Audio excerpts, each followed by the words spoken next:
Hello artists, we're working on relief block printing. So we're using linoleum for this, and if you recall, we created an eraser print to lead up to this.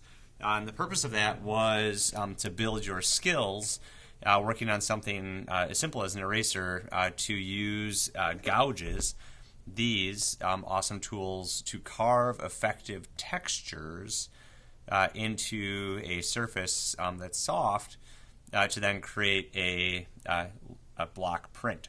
So we then printed with these, and we practiced using our bench hooks for adding ink, and then the ink that we're using is this block printing ink, and it comes in a couple different forms, right? It comes in these tubes. If you use these, it's water soluble, and often the water separates, so when you grab it, you're going to want to make sure the cap is tight and squeeze it around and get this all mixed up before you use it, because it separates, and if you try to open it up and squeeze it out before you do this, it's just going to kind of goop out into a little goofy little goose poop pile.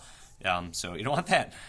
So it also comes in a container that you can just take like a popsicle stick or other tool and then take a little bit out and put it onto your bench hook. So other than that, now, we also, use braiders then. So we've done all of those things. You have those skills. And if you don't, I just kind of reviewed them just to help refresh you. So what we're doing next is we're going to take this roughly 4-inch by 5-inch piece of easy cut linoleum. And this stuff is great. It's a really awesome way to learn. And I mean, people who make really amazing high quality prints use it as well.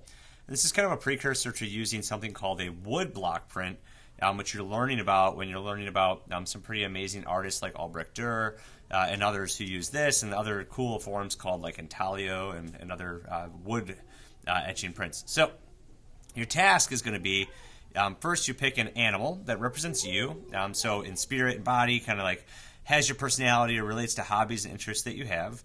Just create this cool visual metaphor.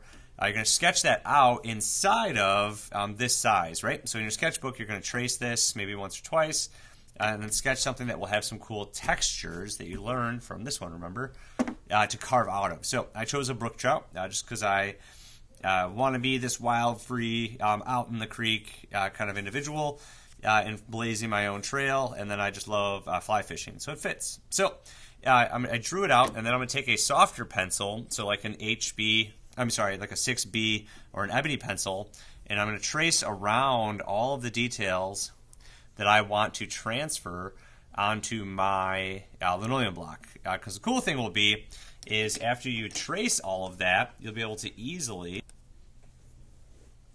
transfer it to the block. So again, I'm going to just go over my details like this with a soft pencil. So I'm using one of these ebony pencils. They're really soft, so it will actually transfer.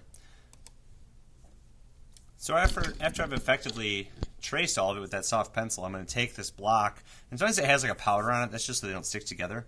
So I'm going to kind of wipe all that off if I need to. And then I'm just going to take this, I'm going to push it down pretty hard, and I can use a brayer or a bench hook. Or not bench hook, I'm sorry, but a Baron to push down on it if I like as well. And when I flip it over, my artwork will automatically start transferring, and it didn't go too hard there, so I actually need to push a little bit harder, and it will transfer onto my block. So it'll start doing that. So, and then I can take the pencil and refine some of my details on here to make sure for when I'm cutting this thing out, that's exactly what I want. So we can go around it real quick.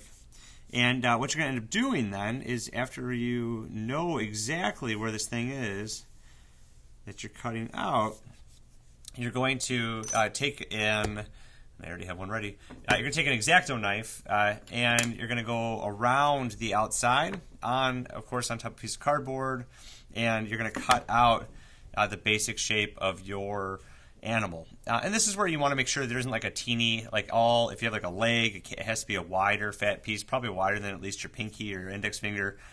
Or you can leave some extra linoleum around the outside, because otherwise those things are just going to break off when we're using this. So you're going to have that part, and then after you complete that, then we'll move into the first print and carving.